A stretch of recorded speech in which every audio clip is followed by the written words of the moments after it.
রায়গঞ্জে mid day মিলের খাবার নিয়ে অভিযোগ উঠল। রায়গঞ্জের নলপুকুর এফপি স্কুলে মিড ডে মিলের ডিম খাওয়ার পর এক পড়ুয়া অসুস্থ হয়ে পড়েছে বলে অভিযোগ করেছে তার পরিবার। জানা যায় শনিবার স্কুলে দেওয়া মিড ডে মিলের ডিম খাওয়ার পরই রাহাত হোসেন নামে এক পড়ুয়া অসুস্থ হয়ে পড়ে। পরে তাকে প্রাথমিক চিকিৎসা করানো হয় বলে পরিবারের পক্ষ থেকে জানানো হয়েছে। পড়ুয়ার পিতা অভিযোগ করেন স্কুলে দেওয়া খাবারের মান খুবই নিম্নমানের এবং এই বিষয়টি নিয়ে যথাযথ তদন্ত হওয়া দরকার। তার দাবি ভবিষ্যতে এমন ঘটনা যাতে না ঘটে সেজন্য প্রশাসনের নজরদারি বাড়ানো প্রয়োজন। যদিও এই বিষয়ে বিদ্যালয় পরিদর্শক সাব্বির আহমেদ জানান বিষয়টি এখনো তার কাছে আনুষ্ঠানিকভাবে জানানো হয়নি, তবে এই ধরনের কোনো অভিযোগ এলে তিনি অবশ্যই বিষয়টি খতিয়ে দেখবেন বলে আশ্বাস দিয়েছেন।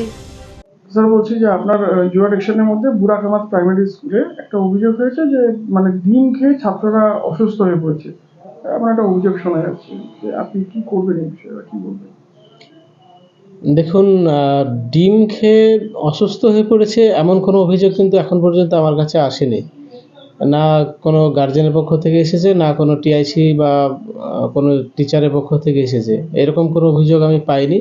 তবে আপনার কাছে শুনলাম, আমি খুব শীঘ্রই খুব তাড়াতাড়ি আমি দেখে নিচ্ছি বিষয়টা, এবং এরকম বিষয় যদি কিছু ঘটে থাকে তাহলে আমি ব্যাপারটা দেখছি খুব সিরিয়াসলি। আপনার ছেলের নাম কি? রাহাত হোসেন।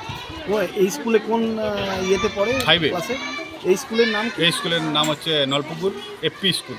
আচ্ছা, কি কি অভিযোগ আপনার? অভিযোগটা হচ্ছে একটা ডিম দিছিল আমার ছেলেটাকে। কবে? ডিমটা শনিবার দিছিল। আচ্ছা, ডিমটা দিছিল শনিবারে, তো ডিমটা খারাপ, ঠিক আছে। ডিমটা খাইয়ে ছেলেটা অসুস্থ হয়ে গেছে, বমি করছিল। ডাক্তারের কাছে নিয়ে গেছি, ডাক্তার ওষুধ দিয়ে এখন মোটামুটি ভালো আছে ছেলেটা। আচ্ছা, আমি চাই যে এটা যাতে অ্যাকশন না হয়। আচ্ছা। ডিমটা কি সিদ্ধ ডিম দিয়েছিল না সিদ্ধ ডিম দিছিল, ছিলে দেয় নাই, এমনি গোটা দিছিল। এর আগেও কি ডিমের ক্ষেত্রে সমস্যা হচ্ছে? না, এর আগে ডিমের ক্ষেত্রে না, খাওয়া দাওয়ার বিষয়ে সমস্যা হচ্ছে, খাওয়া দাওয়া ভালো দিচ্ছে না, ওই জন্যই একটু চাই যে সমস্যা ছিল। খাওয়া দাওয়া আর কি বাচ্চাকে খাওয়ায় আর কি কম খাওয়ায়।